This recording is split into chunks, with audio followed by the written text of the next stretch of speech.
Well, if you clicked on this video, you likely have one of these, an Aeropress, or you might be trying to figure out if you should buy an Aeropress. Now, let me tell you something about this coffee maker. It definitely doesn't look like any other coffee maker, and it doesn't really act like any other coffee maker either. It's kind of strange. The first time that my mom came over and I tried to make her a cup of coffee with this, she definitely gave me a bit of a strange look. No, Mom, it's not one of those. Anyway, once you kind of get over the weirdness that is the Aeropress, how unusual it looks, the different pieces, it really is a fantastic coffee maker, easy to use. I'm gonna give you a great recipe for it. This is one of many recipes for the Aeropress. You can use it so many different ways. I find this recipe results in very clean, very consistent cups. So I wanted to share it with you. And I'm gonna tell you a couple things about the Aeropress just to kind of give you an orientation. It's got several pieces. It's got this filter cap, which basically you put the filter into. It's got the main kind of body of the Aeropress where you pour the water into. The filter cap goes on the bottom like this. And it's got the plunger, which either creates a vacuum in there so that everything can just kind of stay nice and tight, or it actually will, you can plunge the coffee down. You can use a lot of pressure. You can use it to control the flow, whatever. But basically it's just a tube with a plunger. That's really all the Aeropress is. And the way that I'm gonna show you how to use it is called the inverted method, which basically involves brewing in the Aeropress upside down like this. I'll probably do a video where we brew with it using the standard method, which is more like this, but this is an inverted recipe. So before you get started, you're gonna wanna grind 16 grams of coffee, medium fine, and heat your kettle to 200 degrees Fahrenheit. That's a cooler temperature than you might do for a pour over, totally normal. We're going a little bit finer on the grind on this one, so it'll balance out, okay? You want to put a filter in the filter cap. I'm actually gonna use 2 filters. You don't need to do this, but if you wanna try it, go ahead. And what that does is it just makes for a little bit of extra filtration, which makes for a much cleaner cup of coffee. I'm gonna pre-wet my filters. There's a lot of controversy online about whether or not that makes any impact as per flavor. I personally don't find that it does, but I still pre-wet my filters to stop that happening. So I always wet my filters just to help them stay in the Aeropress as I'm moving things around. I find it just makes it a little bit more convenient. So let's pre-wet our filters. Okay, so I've got my 16 grams of coffee, ground medium fine.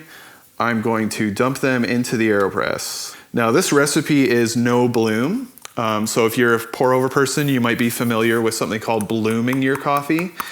This is an immersion brewer.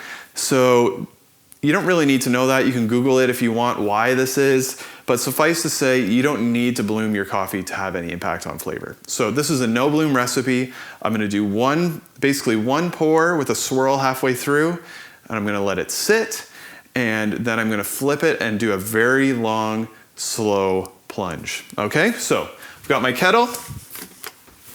It's heated to 200 degrees Fahrenheit. I'm gonna start my timer, and I'm gonna fill the kettle halfway, trying to get all those beans wet. And when I'm at about the halfway mark, I'm gonna give this a really good swirl just to try and make sure all the beans are actually wet. There's no clumps or anything. And then I'm gonna keep pouring. Doesn't really matter how fast you pour. All that matters is that you try and avoid any clumps. So if you see one floating in there, try and hit it with the kettle.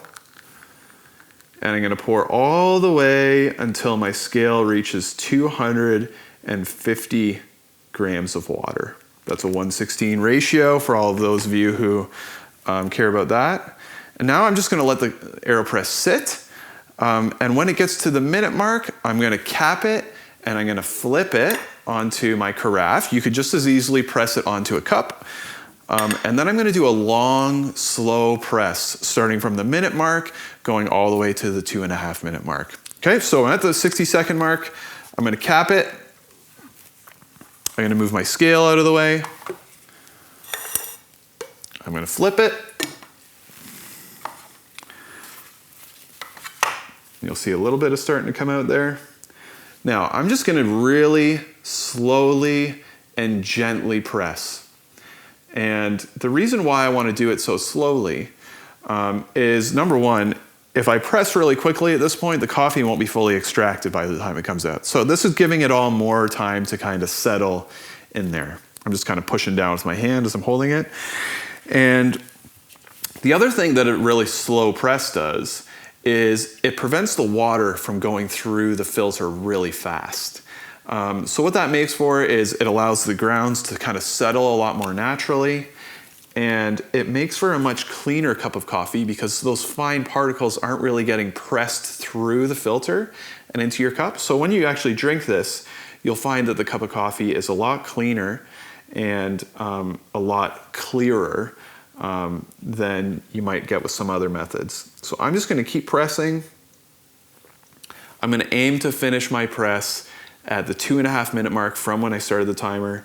And really that's it. It's a very simple recipe, very easy to do, not a lot of complication, and it results in fantastic coffee, which is of course why I like it. All right, so I'm coming up on the 2.5 minute mark. And as soon as I hear that hiss, I want to take the pressure off. Now, one of my favorite parts about the Aeropress is the cleanup. Right into the compost bin, a rinse off, and you're totally clean and good to go. Okay, let's see how this is tasting.